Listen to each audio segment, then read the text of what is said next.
बहुत ही प्यारे बच्चे हो, सारिਆਂ ਨੂੰ ਪਿਆਰ ਭਰੀ ਸਤਿ ਸ਼੍ਰੀ ਅਕਾਲ। ਹਾਂ ਬੇਟਾ, ਜਿਸ ਤਰ੍ਹਾਂ ਕਿ ਮਹਾਤਮਾ ਬੁੱਧ ਕਹਿੰਦੇ ਆ ਵੀ ਬੂੰਦ ਬੂੰਦ ਦੇ ਨਾਲ ਜੱਗ ਭਰ ਜਾਂਦਾ ਹੈ ਨਾ, ਤਾਂ ਅਸੀਂ ਥੋੜਾ ਥੋੜਾ ਕੰਮ ਕਰਦੇ ਰਹੀਏ ਤਾਂ ਸਾਡਾ ਬਹੁਤ ਕੰਮ ਆ ਜਿਹੜਾ ਹੋ ਜਾਂਦਾ ਆ। ਸੋ ਬੇਟਾ ਆਪਾਂ ਪਹਿਲਾ ਸੈੱਟ ਆ ਜਿਹੜਾ ਉਹ ਕੰਪਲੀਟ ਕਰ ਲਿਆ ਆ। ਤੇ ਆਪਾਂ ਭਾਈ ਜੈਤਾ ਜੀ ਫਾਊਂਡੇਸ਼ਨ ਵੱਲੋਂ ਤਿਆਰ ਬੁੱਕ ਜਿਹੜੀ ਗਣਿਤ ਦੇ ਉੱਤੇ ਹੈਗੀ ਆ ਉਹਦੇ ਉੱਤੇ ਆਪਾਂ ਕੰਮ ਕਰਦੇ ਪਏ ਆ। ਹੁਣ ਸੰਖਿਆਵਾਂ ਦੇ ਨਾਲ ਸੰਬੰਧਿਤ ਜਿਹੜਾ ਦੂਜਾ ਸੈੱਟ ਆ ਉਹ ਆਪਾਂ ਉਹ ਤੋਂ ਸ਼ੁਰੂ ਕਰਨ ਲੱਗੇ ਆ ਤੇ ਧਿਆਨ ਦੇ ਨਾਲ ਦੇਖਣਾ ਹੈ। ਠੀਕ ਹੈ, ਮੇਰਾ ਮਕਸਦ ਇਹ ਨਹੀਂ ਹੈ ਵੀ ਇਕੱਲੇ ਸਵਾਲ ਕਰਾਣੇ, ਮੈਂ ਉਹਦੇ ਨਾਲ ਰਿਲੇਟਡ ਵੀ ਕਨਸੈਪਟ ਤੁਹਾਨੂੰ ਕਲੀਅਰ ਕਰਦਾ ਜਾਊਂਗਾ ਤਾਂ ਕਿ ਤੁਹਾਡੇ ਦਿਮਾਗ ਦੇ ਵਿੱਚ ਇਹ ਕਨਸੈਪਟ ਕਲੀਅਰ ਹੋ ਜਾਵੇ। ਸਾਨੂੰ ਕਨਸੈਪਟ ਕਲੀਅਰ ਹੋਣਾ ਚਾਹੀਦਾ, ਫਿਰ ਉਹ ਜਿਹੜਾ ਹੈਗਾ ਐਗਜ਼ਾਮੀਨਰ ਪੇਪਰ ਜਿੱਥੋਂ ਮਰਜ਼ੀ ਪਾ ਲਵੇ, ਅਸੀਂ ਬੜੀ ਈਜ਼ੀਲੀ ਕਰ ਲਵਾਂਗੇ ਪੇਪਰ। ਸੋ ਬੇਟਾ ਪ੍ਰੈਕਟਿਸ ਸੈੱਟ 2 ਦਾ ਪਹਿਲਾ ਸਵਾਲ ਆ ਜਿਹੜਾ ਉਹ ਆਪਾਂ ਕਰਨ ਜਾ ਰਹੇ ਹਾਂ। ਤਾਂ ਪਹਿਲੇ ਸਵਾਲ ਦੇ ਵਿੱਚ ਇਹ ਕੀ ਕਹਿੰਦਾ ਪਿਆ, ਕਹਿੰਦਾ 7204 7204 ਨਾਲ ਬਣਨ ਵਾਲੇ 4 ਅੰਕਾਂ ਦੀ ਵੱਡੀ ਤੋਂ ਵੱਡੀ ਤੇ ਛੋਟੀ ਤੋਂ ਛੋਟੀ ਸੰਖਿਆ ਦੱਸੋ। ਤਾਂ ਬੇਟਾ ਇਹਦੇ ਨਾਲ ਦਾ ਸਵਾਲ ਆਪਾਂ ਪਹਿਲਾਂ ਵੀ ਦੱਸਿਆ ਸੀ, ਮੈਂ ਤੁਹਾਨੂੰ ਦੱਸਿਆ ਸੀ ਵੀ ਤੁਸੀਂ ਇਸ ਤਰ੍ਹਾਂ ਇਕਾਈ, ਦਹਾਈ, ਸੈਂਕੜਾ, ਹਜ਼ਾਰ ਜਿੰਨੇ ਅੰਕ ਆ ਹੈ ਨਾ, ਇਕਾਈ, ਦਹਾਈ, ਸੈਂਕੜਾ, ਹਜ਼ਾਰ, ਜੇ 5 ਅੰਕ ਆ ਤਾਂ 10,000 ਉੱਥੇ ਤੱਕ ਲੈ ਜਾਣਾ ਤੁਸੀਂ ਇਹਨੂੰ ਹੈ ਨਾ। ਹੁਣ 4 ਹੀ ਅੰਕ ਦਿੱਤੇ ਆ ਇਹਨੇ ਸਾਨੂੰ, ਤਾਂ ਕਹਿੰਦਾ ਪਿਆ 4 ਅੰਕਾਂ ਦੀ ਵੱਡੀ ਤੋਂ ਵੱਡੀ ਤੇ ਛੋਟੀ ਤੋਂ ਛੋਟੀ ਸੰਖਿਆ ਦੱਸੋ। ਵੱਡੀ ਤੋਂ ਵੱਡੀ ਸੰਖਿਆ ਦੱਸਣ ਦੇ ਲਈ ਪੁੱਤ ਆਪਾਂ ਇਧਰਲੇ ਪਾਸੇ ਹਜ਼ਾਰ ਵਾਲੇ ਵੱਡੇ ਵਾਲੇ ਪਾਸੇ ਨੂੰ ਸਭ ਤੋਂ ਵੱਡਾ ਅੰਕ ਲਿਖਦੇ ਆ। ਠੀਕ ਹੈ, ਤਾਂ ਸਭ ਤੋਂ ਵੱਡਾ ਅੰਕ 7 ਆ ਗਿਆ ਹਜ਼ਾਰ ਵਾਲੇ ਪਾਸੇ। ਉਦੋਂ ਬਾਅਦ ਉਦੋਂ ਛੋਟਾ 4, ਫਿਰ ਉਦੋਂ ਛੋਟਾ 2, ਫਿਰ ਉਦੋਂ ਛੋਟੀ 0। ਤਾਂ ਬੇਟਾ ਇਹ ਜਿਹੜਾ ਹੈਗਾ ਆ ਵੱਡੀ ਤੋਂ ਵੱਡੀ ਸੰਖਿਆ ਆਪਾਂ 3 ਤੋਂ ਬਾਅਦ ਕੌਮਾ ਲਾ ਕੇ ਪੜ੍ਹਦੇ ਆ, 7420 ਬਣ ਗਈ। ਠੀਕ ਹੈ, ਹੁਣ ਉਹ ਕਹਿੰਦਾ ਵੀ ਛੋਟੀ ਤੋਂ ਛੋਟੀ ਸੰਖਿਆ ਲਿਖੋ। ਤਾਂ ਛੋਟੀ ਤੋਂ ਛੋਟੀ ਸੰਖਿਆ ਲਿਖਣ ਦੇ ਲਈ ਬੇਟਾ ਅਸੀਂ ਸਭ ਤੋਂ ਪਹਿਲਾਂ ਇਧਰਲੇ ਪਾਸੇ ਇਹਨੂੰ ਉਲਟ ਕਰ ਦਿੰਨੇ ਆ, ਹਜ਼ਾਰ ਵਾਲੇ ਪਾਸੇ ਸਭ ਤੋਂ ਛੋਟੀ ਸੰਖਿਆ ਲਿਖਾਂਗੇ। ਹੁਣ ਇਹਦੇ ਵਿੱਚ ਸਭ ਤੋਂ ਛੋਟੀ ਸੰਖਿਆ 0 ਆ, ਪਰ ਖੱਬੇ ਹੱਥ ਜੇਕਰ 0 ਹੋਵੇ ਤਾਂ ਉਹ ਸੰਖਿਆ ਦੇ ਵਿੱਚ ਐਡ ਹੀ ਨਹੀਂ ਹੁੰਦੀ, ਉਹ 0 ਹੀ ਰਹਿ ਜਾਂਦੀ ਹੈ ਨਾ। ਤਾਂ ਅਸੀਂ 4 ਅੰਕਾਂ ਦੀ ਸੰਖਿਆ ਬਣਾਉਣੀ ਆ, ਉਹ 3 ਦੀ ਰਹਿ ਜੂਗੀ ਜੇ ਅਸੀਂ 0 ਇੱਥੇ ਪਹਿਲਾਂ ਲਿਖ ਦੇਵਾਂਗੇ। ਤਾਂ 0 ਦਾ ਬਦਲ ਆ, ਫਿਰ ਆਪਾਂ ਪਹਿਲਾਂ ਛੋਟੀ ਸੰਖਿਆ ਲਿਖਣੀ ਹੁੰਦੀ ਹੈ, ਤਾਂ 0 ਤੋਂ ਬਾਅਦ ਦੇ ਵਿੱਚ ਛੋਟੀ ਸੰਖਿਆ 2 ਆ, ਪਹਿਲਾਂ ਅਸੀਂ 2 ਲਿਖ ਲਾਂਗੇ ਬੇਟਾ। ਉਹਦੇ ਤੋਂ ਬਾਅਦ ਦੇ ਵਿੱਚ 0 ਸਾਡੇ ਕੋਲੇ ਹੈਗੀ ਹੋਈ ਆ, ਫਿਰ ਅਸੀਂ ਉਸੇ ਤਰ੍ਹਾਂ ਹੀ ਅਗਲੇ ਅੰਕ ਆ ਜਿਹੜੇ ਉਹ ਲਿਖਾਂਗੇ 4 ਤੇ 7। ਇੱਧਰ ਨੂੰ ਅੰਕ ਵੱਡੇ ਕਰਦੇ ਜਾਣੇ, 0 ਤੇ 2 ਤਾਂ ਚੇਂਜ, ਜੇ 0 ਇੱਥੇ ਆ ਜਾਂਦੀ ਫਿਰ ਇਹ 3 ਅੰਕਾਂ ਦੀ ਸੰਖਿਆ ਰਹਿ ਜਾਣੀ ਸੀ। ਤਾਂ ਬੇਟਾ ਇਹ ਸੰਖਿਆ ਸਾਡੇ ਕੋਲੇ ਬਣ ਗਈ 2047। ਤਾਂ ਇਹਦੀ ਜਿਹੜੀ ਆਪਸ਼ਨ ਹੈਗੀ ਆ 7420 ਤੇ 2047, ਇਹ 3 ਨੰਬਰ ਤੇ ਆਪਸ਼ਨ ਹੈ, ਤੁਸੀਂ 3 ਨੰਬਰ ਆਪਸ਼ਨ ਟਿਕ ਕਰ ਦੇਣੀ ਹੈ। ਤਾਂ ਇਦੋਂ ਅਗਲਾ ਸਵਾਲ ਬੇਟਾ 2 ਨੰਬਰ ਸਵਾਲ ਆ ਗਿਆ, ਕਹਿੰਦਾ ਕਿਹੜੀ ਸੰਖਿਆ 3 ਦੇ ਨਾਲ ਪੂਰੀ ਵੰਡੀ ਜਾਵੇਗੀ। ਆਪਾਂ ਇਹ ਵੀਡੀਓ ਬਣਾ ਕੇ ਅਪਲੋਡ ਕੀਤੀ ਹੈ, ਤੁਸੀਂ ਡਿਵੀਜ਼ੀਬਿਲਟੀ ਟੈਸਟ ਦੀ ਵੀਡੀਓ ਦੇਖ ਲੈਣੀ ਹੈ ਬੇਟਾ, ਤਾਂ ਤੁਹਾਨੂੰ ਬੜੀ ਛੇਤੀ ਪਤਾ ਲੱਗ ਜੂਗਾ। ਇਹ ਸਾਨੂੰ ਸੰਖਿਆਵਾਂ ਦਿੱਤੀਆਂ ਹੋਈਆਂ ਆ 2740, ਫਿਰ ਦਿੱਤੀ ਹੋਈ ਹੈ 3671, ਫਿਰ ਦਿੱਤੀ ਹੋਈ ਹੈ ਸਾਨੂੰ ਸੰਖਿਆ 5551, ਤੇ ਫਿਰ ਸਾਨੂੰ ਦਿੱਤੀ ਹੋਈ ਹੈ 1431। ਤਾਂ ਬੇਟਾ ਡਿਵੀਜ਼ੀਬਿਲਟੀ ਟੈਸਟ 3 ਦਾ ਆਪਾਂ ਉਹਦੇ ਵਿੱਚ ਕੀਤਾ ਸੀ ਵੀ ਸਾਰੇ ਅੰਕ ਸੰਖਿਆ ਦੇ ਅੰਕਾਂ ਨੂੰ ਜੋੜ ਲਾਂਗੇ। ਤਾਂ ਆਪਾਂ ਇਹਦੇ ਅੰਕਾਂ ਨੂੰ ਜੋੜਦੇ 2 ਤੇ 7, 9 ਤੇ 4, 13, 13 3 ਤੇ ਨਹੀਂ ਵੰਡੀ ਜਾਂਦੀ ਪੂਰੀ, ਇਹ ਸੰਖਿਆ ਨਹੀਂ ਵੰਡੀ ਜਾਊਗੀ। 3 ਤੇ 6, 9 ਤੇ 7, 16 ਤੇ 1, 17, 17 3 ਤੇ ਨਹੀਂ ਵੰਡੀ ਜਾਂਦੀ, ਇਹ ਵੀ ਉੱਤਰ ਗਲਤ ਹੋ ਗਿਆ। 5 5 10, 5 15 ਤੇ 1, 16, 16 ਵੀ 3 ਤੇ ਪੂਰੀ ਨਹੀਂ ਵੰਡੀ ਜਾਂਦੀ, ਇਹ ਵੀ ਉੱਤਰ ਗਲਤ ਹੋ ਗਿਆ। 4 ਤੇ 1 5 ਤੇ 3 8 ਤੇ 1 9, 9 ਇਹਦੇ ਅੰਕਾਂ ਦਾ ਜੋੜਫਲ 3 ਤੇ ਪੂਰਾ ਵੰਡਿਆ ਜਾਂਦਾ, ਇਸ ਕਰਕੇ ਇਹ ਸਾਡਾ ਉੱਤਰ ਹੋਊਗਾ 1431। ਹਾਂ ਪੁੱਤ, ਤੇ ਹੁਣ ਆਪਾਂ ਅਗਲੇ ਸਵਾਲ ਤੇ 3 ਨੰਬਰ ਸਵਾਲ ਦੇ ਉੱਤੇ ਆ ਗਏ।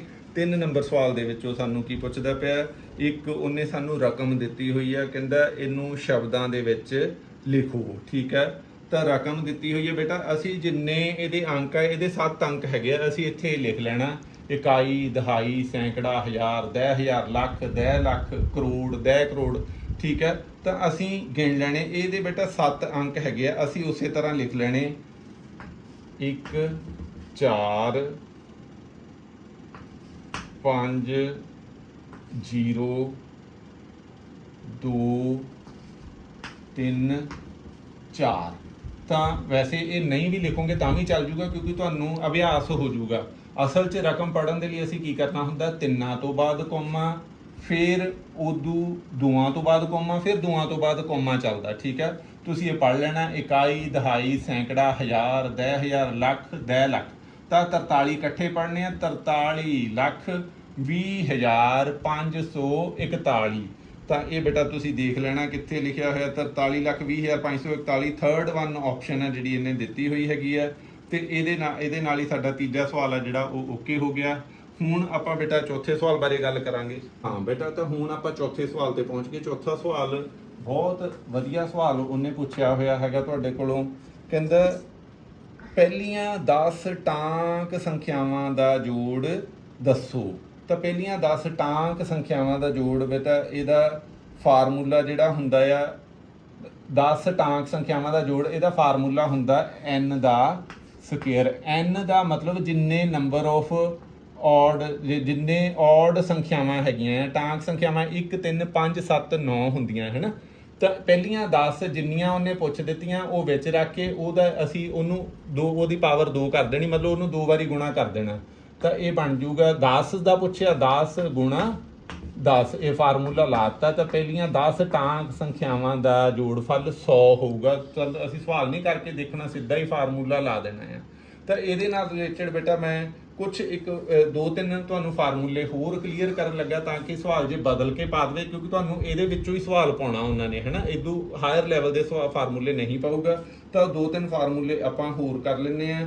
ਇੱਕ ਉਹ ਪੁੱਛ ਸਕਦਾ ਵੀ ਪਹਿਲੇ ਜਿਹੜੇ ਹੈਗੇ ਆ ਪਹਿਲੇ ਹੋਲ ਨੰਬਰ ਦਾ ਜੋੜ ਆ ਜਿਹੜਾ ਉਹ ਕਿੰਨਾ ਹੋਊਗਾ। ਹੋਲ ਨੰਬਰ ਬੇਟਾ ਹੁੰਦੇ ਆ ਪਹਿਲੇ ਮੰਨ ਲਓ 10 ਹੋਲ ਨੰਬਰ ਜਿਹੜੇ ਹੁੰਦੇ ਆ, ਜਾਂ ਪੂਰਨ ਸੰਖਿਆਵਾਂ 0 1 2, ਇਹ ਇਸੇ ਤਰ੍ਹਾਂ 9 ਤੱਕ ਚੱਲੂਗਾ। ਤਾਂ ਇਹਦੇ ਬਾਰੇ ਪੁੱਛ ਸਕਦਾ ਵੀ ਇਹਨਾਂ ਦਾ ਜੋੜਫਲ ਕਿੰਨਾ ਹੁੰਦਾ ਆ। ਤਾਂ ਇਹਦੇ ਉੱਤੇ ਬੇਟਾ ਤੁਸੀਂ ਸਿੱਧਾ ਹੀ ਫਾਰਮੂਲਾ ਲਾ ਦੇਣਾ, n × n + 1 ਬਟਾ 2 ਤੇ -n। ਠੀਕ ਹੈ, ਤਾਂ ਇਹ ਫਾਰਮੂਲਾ ਪਹਿਲੇ 9 ਪੂਰਨ ਸੰਖਿਆਵਾਂ ਦਾ ਜੋੜ ਉਹ ਪੁੱਛ ਸਕਦਾ ਹੈ ਨਾ। ਪਹਿਲੀਆਂ 10 'ਚ 0 ਵੀ ਆ ਗਈ, 9 ਤੱਕ ਆ ਗਿਆ। ਤਾਂ ਅਸੀਂ ਜਦੋਂ ਇੱਥੇ ਫਾਰਮੂਲਾ ਲਾਵਾਂਗੇ, ਫਾਰਮੂਲੇ ਵਿੱਚ 10 ਆ ਗਈਆਂ ਨਾ, 10 ਗੁਣਾ 10 ਜਮਾ 1 ਬਟਾ 2, 2 5 10 ਤੇ 10 ਤੇ 1 ਆਪਾਂ ਰਹਿਣ ਦਈਏ ਫਿਰ ਇਹਨਾਂ ਉੱਥੇ ਕੱਟਾ। ਤਾਂ ਉੱਤਰ ਸਾਡਾ 100 ਆ ਗਿਆ। ਇੱਥੇ ਜਦੋਂ ਤੁਸੀਂ ਦੇਖੋਗੇ ਥਰਡ ਆਪਸ਼ਨ ਦੇ ਵਿੱਚ 100 ਦਿੱਤਾ ਹੋਇਆ, ਤਾਂ ਤੁਸੀਂ ਥਰਡ ਆਪਸ਼ਨ ਨੂੰ ਟਿਕ ਕਰ ਦੇਣਾ ਹੈ। ਠੀਕ ਹੈ, ਤਾਂ ਉਹਦੇ ਵਿੱਚ ਇਹਦੇ ਤੋਂ ਬਾਅਦ ਦੇ ਵਿੱਚ ਬੇਟਾ ਅਗਲਾ ਸਵਾਲ ਆ ਗਿਆ ਸਾਡੇ ਕੋਲੇ, ਪੰਜਵਾਂ ਸਵਾਲ। ਪੰਜਵੇਂ ਸਵਾਲ ਦੇ ਵਿੱਚ ਰਕਮ ਦਿੱਤੀ ਹੋਈ ਹੈ 5 7 4 2 3 1 ਵਿੱਚ 2 ਦੇ ਸਥਾਨਕ ਮੁੱਲ ਤੇ ਅੰਕਿਤ ਮੁੱਲ ਦਾ ਅੰਤਰ ਪਤਾ ਕਰੋ। ਸਥਾਨਕ ਮੁੱਲ ਹੁੰਦਾ ਬੇਟਾ ਜਿਹੜਾ ਕਿਸੇ ਸੰਖਿਆ ਨੇ ਉਸ ਆਪਣੀ ਸਥਾਨ ਗ੍ਰਹਿਣ ਕਰਕੇ ਮੁੱਲ ਬਣਦਾ ਆ। ਦੂਆ ਕਿਹੜੇ ਸਥਾਨ ਦੇ ਉੱਤੇ ਹੈਗਾ, ਇਕਾਈ, ਦਹਾਈ, ਸੈਂਕੜਾ। ਤਾਂ ਇਹਦਾ ਸਥਾਨਕ ਮੁੱਲ ਬਣ ਗਿਆ 200। ਤੇ ਇੱਕ ਅੰਕਿਤ ਮੁੱਲ ਹੁੰਦਾ ਬੇਟਾ, ਅੰਕਿਤ ਮੁੱਲ ਉਹ ਸੇਮ ਹੀ ਹੁੰਦਾ ਆ, ਜੋ ਉਸ ਅੰਕ ਦਾ ਮੁੱਲ ਹੁੰਦਾ ਉਹੀ ਉਹਦਾ ਅੰਕਿਤ ਮੁੱਲ ਹੁੰਦਾ। ਤਾਂ ਅੰਕਿਤ ਮੁੱਲ 2 ਆ ਗਿਆ। ਸਥਾਨਕ ਮੁੱਲ ਤੇ ਅੰਕਿਤ ਮੁੱਲ ਦਾ ਅੰਤਰ ਇਹਦੇ ਵਿੱਚੋਂ ਅਸੀਂ ਘਟਾ ਦਾਂਗੇ, ਤਾਂ 198 ਆ ਜਿਹੜਾ ਸਾਡਾ ਉੱਤਰ ਆ ਜਾਊਗਾ। 198 ਸਾਡੀ ਸੈਕਿੰਡ ਆਪਸ਼ਨ ਹੈਗੀ ਆ। ਤਾਂ ਇਹਦੇ ਤੋਂ ਬਾਅਦ ਦੇ ਵਿੱਚ 6ਵਾਂ ਸਵਾਲ ਆ ਗਿਆ ਬੇਟਾ। ਹਾਂ ਬੇਟਾ, ਹੁਣ 6ਵੇਂ ਸਵਾਲ ਦੇ ਉੱਤੇ ਪਹੁੰਚ ਗਏ ਆਪਾਂ। ਤਾਂ 6ਵੇਂ ਸਵਾਲ ਦੇ ਵਿੱਚ ਉਹ ਪੁੱਛਦਾ ਪਿਆ ਆ 48,327 ਦੇ ਵਿੱਚ ਕੀ ਕਹਿੰਦਾ ਪਿਆ, 8 ਤੇ 2 ਦਾ ਕ੍ਰਮ ਆਪਸ ਵਿੱਚ ਬਦਲਣ ਤੇ ਪ੍ਰਾਪਤ ਹੋਈ ਸੰਖਿਆ ਤੇ ਦਿੱਤੀ ਸੰਖਿਆ ਵਿੱਚ ਅੰਤਰ ਪਤਾ ਕਰੋ। 8 ਤੇ 2 ਦਾ ਕ੍ਰਮ ਆਪਸ ਵਿੱਚ ਬਦਲਣ ਦੇ ਉੱਤੇ ਪ੍ਰਾਪਤ ਸੰਖਿਆ ਤੇ ਦਿੱਤੀ ਸੰਖਿਆ 48,327 ਆ। ਹੁਣ ਆਪਾਂ ਇਹਨਾਂ ਦੋਵਾਂ ਦਾ ਆਪਾਂ ਕ੍ਰਮ ਬਦਲ ਦਿੰਨੇ ਆ। 8 ਦੀ ਜਗ੍ਹਾ ਤੇ ਦੂਆ ਤੇ ਦੂਏ ਦੀ ਜਗ੍ਹਾ ਤੇ 8 ਲੈ ਜਾਂਦੇ ਆ। 4 2 3 8 7 ਤੇ ਕਹਿੰਦਾ ਇਹਨਾਂ ਦੇ ਵਿੱਚ ਅੰਤਰ ਕਿੰਨਾ ਹੋਊਗਾ। ਇਹ ਬੇਟਾ ਤੁਸੀਂ ਸਿਆਣਪ ਨਾਲ ਦੇਖ ਲੈਣਾ ਵੀ ਕਿਤੇ ਵੱਡੀ ਰਕਮ ਅੰਤਰ ਬਦਲ ਕੇ ਆਉਂਦੀ, ਫਿਰ ਵੱਡੀ ਰਕਮ ਨੂੰ ਉੱਪਰ ਰੱਖਣਾ ਹੈ ਨਾ। ਇਹ ਕੁਦਰਤੀ ਉੱਪਰ ਹੀ ਆ ਵੱਡੀ ਰਕਮ। ਤਾਂ ਇਹਦਾ ਅਸੀਂ ਅੰਤਰ 7 ਚੋਂ 7 ਗਏ 0, 12 ਚੋਂ 8 ਗਏ 4 ਤੇ ਇੱਥੇ 2 ਰਹਿ ਗਏ, 12 ਚੋਂ 3 ਗਏ 9, ਇੱਥੇ 7 ਰਹਿ ਗਏ, 7 ਚੋਂ 2 ਗਏ 5, ਤਾਂ ਇਹ 3 ਤੋਂ ਬਾਅਦ ਕੋਮਾ 5940 ਉੱਤਰ ਆ ਗਿਆ ਬੇਟਾ। ਇਹ ਪਹਿਲਾ ਹੀ ਉੱਤਰ ਹੈਗਾ ਆ। ਉਹਦੇ ਤੋਂ ਬਾਅਦ ਦੇ ਵਿੱਚ ਬੇਟਾ ਅਗਲੀ ਸੰਖਿਆ ਜਿਹੜੀ 7 ਨੰਬਰ ਸਵਾਲ ਦੇ ਵਿੱਚ ਇਹਨੇ ਇੱਕ ਸੰਖਿਆ ਦਿੱਤੀ ਹੋਈ ਹੈ, ਇਹ ਕਹਿੰਦਾ 2 4 5 ਜ਼ੀਰੋਆਂ 1 2 3 4 5, ਤਾਂ ਕਹਿੰਦਾ ਇਹਦੇ ਵਿੱਚੋਂ ਇੱਕ ਘਟਾਉਣ ਤੇ ਬਾਕੀ ਕੀ ਬਚਦਾ। ਸਿੰਪਲ ਬੇਟਾ ਸਾਨੂੰ ਪੜ੍ਹਨਾ ਆਉਣਾ ਚਾਹੀਦਾ ਹੈ। ਤਾਂ ਇਹ ਸੰਖਿਆ ਕਿੰਨੀ ਹੈ? 3 ਤੋਂ ਬਾਅਦ ਕੋਮਾ, 2 ਤੋਂ ਬਾਅਦ ਕੋਮਾ, ਇਕਾਈ, ਦਹਾਈ, ਸੈਂਕੜਾ, ਹਜ਼ਾਰ, 10,000, ਲੱਖ, 1 ਲੱਖ ਹੈ ਨਾ। 1 ਲੱਖ ਦੇ ਵਿੱਚੋਂ ਅਸੀਂ ਇੱਕ ਘਟਾਉਣਾ ਆ, ਤਾਂ ਉਹ ਘਟਾ ਕੇ ਜਾਂ ਤੁਹਾਨੂੰ ਪਤਾ ਲੱਗ ਗਿਆ ਇੱਥੋਂ ਹਾਸਲ ਲਵਾਂਗੇ। 10 ਚੋਂ 1 ਗਏ 9, ਇੱਥੇ ਫਿਰ 9 9 9 9, ਤਾਂ ਇਹ ਬਣ ਗਿਆ 99,999। ਠੀਕ ਹੈ, ਤਾਂ ਉਹਦੇ ਤੋਂ ਬਾਅਦ ਦੇ ਵਿੱਚ ਬੇਟਾ ਅਗਲਾ ਸਵਾਲ ਆ ਗਿਆ 8 ਨੰਬਰ ਸਵਾਲ ਤੇ ਆ ਗਏ ਅਸੀਂ। 8 ਨੰਬਰ ਸਵਾਲ ਦੇ ਵਿੱਚ ਬਹੁਤ ਸੌਖਾ ਸਵਾਲ ਹੈਗਾ ਆ। ਕਹਿੰਦਾ 54,565 ਗੁਣਾ 0 ਕਿੰਨਾ ਹੋਊਗਾ। ਜਦੋਂ ਬੇਟਾ ਅਸੀਂ ਕਿਸੇ ਨੰਬਰ ਨੂੰ 0 ਦੇ ਨਾਲ ਗੁਣਾ ਕਰਦੇ ਆ ਤਾਂ ਉਹ ਸਾਰੀ ਸੰਖਿਆ 0 ਹੋ ਜਾਂਦੀ ਹੈ। ਡਿਵੀਜ਼ੀਬਿਲਟੀ ਟੈਸਟ ਵਿੱਚ ਤੁਹਾਨੂੰ ਦੱਸਦਾ ਸੀ, ਜੇ ਅਸੀਂ ਕਿਸੇ ਸੰਖਿਆ ਨੂੰ 0 ਨਾਲ ਭਾਗ ਕਰਦੇ ਆ ਤਾਂ ਉਹਦਾ ਉੱਤਰ ਇਨਫਾਈਨਾਈਟ ਆ ਜਾਂਦਾ, ਜਾਂ division by 0 is not defined ਹੁੰਦਾ ਹੈ। ਜੇਕਰ ਗੁਣਾ ਕਰਦੇ ਆ ਤਾਂ ਸਾਰੀ ਸੰਖਿਆ 0 ਹੋ ਜਾਂਦੀ ਹੈ। ਇਹਦੇ ਤੋਂ ਬਾਅਦ ਦੇ ਵਿੱਚ ਬੇਟਾ 9ਵਾਂ ਸਵਾਲ ਸਾਡੇ ਕੋਲੇ ਆ ਗਿਆ। ਕੁਝ ਅੰਕ ਦਿੱਤੇ ਹੋਏ ਆ 0 3 6 8 ਤੇ 9। ਕਹਿੰਦੇ ਇਹ ਅੰਕਾਂ ਦੀ ਵਰਤੋਂ ਕਰਦੇ 5 ਅੰਕਾਂ ਦੀ ਵੱਡੀ ਤੋਂ ਵੱਡੀ ਅਤੇ ਛੋਟੀ ਤੋਂ ਛੋਟੀ ਸੰਖਿਆ ਦਾ ਅੰਤਰ ਪਤਾ ਕਰੋ। ਤਾਂ ਬੇਟਾ ਇਹਦੇ ਵਿੱਚ ਫਿਰ ਉਹੀ ਅਸੀਂ ਲਾਉਣਾ, ਇਕਾਈ, ਦਹਾਈ, ਸੈਂਕੜਾ, ਹਜ਼ਾਰ, 10,000, ਲੱਖ। ਇਹ 9ਵਾਂ ਸਵਾਲ ਹੈ ਨਾ। 1 2 3 4 5, 1 2 3 4 5। ਠੀਕ ਹੈ, ਤਾਂ ਇੱਥੋਂ ਤੱਕ ਆਉਣਾ ਹੈ ਇਹਨੇ। ਉਹਦੇ ਤੋਂ ਬਾਅਦ ਦੇ ਵਿੱਚ ਬੇਟਾ ਇਹ ਕਹਿੰਦਾ ਵੀ ਇਹ 5 ਅੰਕਾਂ ਦੀ ਵੱਡੀ ਤੋਂ ਵੱਡੀ ਸੰਖਿਆ। ਵੱਡੀ ਤੋਂ ਵੱਡੀ ਸੰਖਿਆ ਦੇ ਲਈ ਸਭ ਤੋਂ ਪਹਿਲਾਂ ਸਭ ਤੋਂ ਵੱਡਾ ਅੰਕ, ਠੀਕ ਹੈ, ਤਾਂ ਕਿਉਂਕਿ 5 ਅੰਕਾਂ ਦੀ ਹੈ, ਪੰਜਵਾਂ ਇੱਥੇ ਆ ਜਾਂਦਾ। ਸਭ ਤੋਂ ਵੱਡਾ ਅੰਕ 9, ਫਿਰ ਉਦੋਂ ਛੋਟਾ 8, ਫਿਰ 6, ਫਿਰ 3 ਤੇ ਫਿਰ 0। ਫਿਰ ਉਹ ਕਹਿੰਦਾ ਪਿਆ ਛੋਟੀ ਤੋਂ ਛੋਟੀ ਅੰਕ ਹੈ ਇੱਥੇ ਸੰਖਿਆ। ਬੇਟਾ ਛੋਟੀ ਤੋਂ ਛੋਟੀ ਸੰਖਿਆ 'ਚ ਆਪਾਂ ਸਭ ਤੋਂ ਛੋਟਾ ਅੰਕ ਇੱਥੇ ਲਿਖਣਾ ਹੁੰਦਾ, ਪਰ 0 ਕਿਉਂਕਿ 0 ਦੀ ਕੋਈ ਵੈਲਿਊ ਨਹੀਂ ਰਹਿ ਜਾਂਦੀ, ਇਸ ਕਰਕੇ 0 ਪਹਿਲਾਂ ਨਹੀਂ ਲਿਖ ਸਕਦੇ ਅਸੀਂ। 0 ਤੋਂ ਬਾਅਦ 'ਚ ਜਿਹੜਾ ਛੋਟਾ ਅੰਕ ਆਉਂਦਾ ਉਹਨੂੰ ਪਹਿਲਾਂ ਲਿਖਾਂਗੇ, 3 ਫਿਰ 0।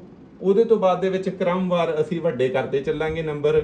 ਫਿਰ ਆ ਗਿਆ 6, ਫਿਰ 8 ਤੇ ਫਿਰ 9। ਤਾਂ ਇਹ ਬਣ ਗਿਆ, ਉੱਪਰਲੀ ਰਕਮ ਬਣ ਗਈ 98,630, ਹੇਠਲੀ ਰਕਮ ਬਣ ਗਈ 30,699। ਠੀਕ ਹੈ, ਤਾਂ ਇਸੇ ਤਰ੍ਹਾਂ ਬੇਟਾ ਇਹਨੂੰ ਇਹਦੇ ਵਿੱਚੋਂ ਅਸੀਂ ਘਟਾ ਦਾਂਗੇ। 10 ਚੋਂ 9 ਗਏ, ਇੱਕ ਅੰਤਰ ਪਤਾ ਕਰਨਾ ਹੈ। 12 ਚੋਂ 8 ਗਏ 4 ਤੇ 15 ਚੋਂ 6 ਗਏ 9, 7 ਦੇ 7 ਤੇ 9 ਚੋਂ 3 ਗਏ 6। 67,941 ਉੱਤਰ ਆ ਜਾਊਗਾ ਇਹਦੇ ਵਿੱਚ ਬੇਟਾ। 67,941 4th ਵਨ ਆਪਸ਼ਨ ਆ ਜਿਹੜੀ ਉਹ ਬਣਦੀ ਪਈ ਹੈ ਬੇਟਾ। ਹੁਣ ਅਗਲਾ ਸਵਾਲ ਹੈ ਜਿਹੜਾ 10 ਨੰਬਰ ਸਵਾਲ ਆ ਗਿਆ। 10 ਨੰਬਰ ਸਵਾਲ ਦੇ ਵਿੱਚ ਆ 4 ਸਾਨੂੰ ਨੰਬਰ ਦਿੱਤੇ ਹੋਏ ਆ, ਤਾਂ ਕਹਿੰਦਾ ਪਿਆ ਵੀ ਤੁਸੀਂ ਇਹਦੇ ਵਿੱਚੋਂ ਵੱਡੀ ਤੋਂ ਵੱਡੀ ਅਭਾਜ ਸੰਖਿਆ ਦੱਸਣੀ ਆ।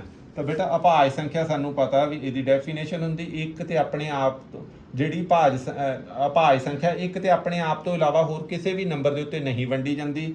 ਪਰ ਇਹ ਸੰਖਿਆ ਜਿਹੜੀ ਹੈਗੀ ਆ 13,791, ਇਹ ਤਾਂ ਅਭਾਜ ਹੀ ਹੈ ਨਹੀਂ ਗੀ। ਆ 31 ਤੇ 93 ਹੁੰਦਾ, ਇਹ ਵੀ ਅਭਾਜ ਹੈ ਨਹੀਂ। ਤੇ 99 33 ਤੇ 99 ਹੁੰਦਾ, 33 ਤੇ ਵੰਡੀ ਜਾਂਦੀ। ਸਿਰਫ ਆਹ 97 ਹੈਗੀ ਆ ਜਿਹੜੀ 2 ਅੰਕਾਂ ਦੀ ਵੱਡੀ ਤੋਂ ਵੱਡੀ ਅਭਾਜ ਸੰਖਿਆ ਹੈਗੀ ਆ।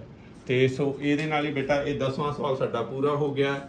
ਤੇ ਮੈਂ ਫੇਰ ਤੁਹਾਨੂੰ ਦੱਸਦਾ ਪਿਆ ਬੇਟਾ ਵੀ ਪ੍ਰੈਕਟਿਸ ਬਹੁਤ ਜ਼ਰੂਰੀ ਹੈਗੀ ਆ। ਵਾਰ-ਵਾਰ ਪ੍ਰੈਕਟਿਸ ਕਰੋਗੇ ਤਾਂ ਇਹ ਤੁਹਾਡੀ ਪਕੜ ਦੇ ਵਿੱਚ ਆ ਜਾਣਗੇ। ਹਮੇਸ਼ਾ ਦੇ ਲਈ ਤੁਹਾਡਾ ਕੌਨਫੀਡੈਂਸ ਲੈਵਲ ਕਿਤੇ ਦਾ ਕਿਤੇ ਚਲਾ ਜਾਊਗਾ। ਤੇ ਸੋ ਇਹ ਵੀਡੀਓ ਦੇਖ ਕੇ ਤੁਸੀਂ ਜੋ ਪਿਆਰੇ ਪਿਆਰੇ ਬੱਚਿਆਂ ਨੇ ਮੈਨੂੰ ਸੇਵਾ ਦਾ ਮੌਕਾ ਦਿੱਤਾ, ਇਹਦੇ ਲਈ ਤੁਹਾਡਾ ਬਹੁਤ ਬਹੁਤ ਧੰਨਵਾਦ। ਥੈਂਕ ਯੂ ਬੇਟਾ।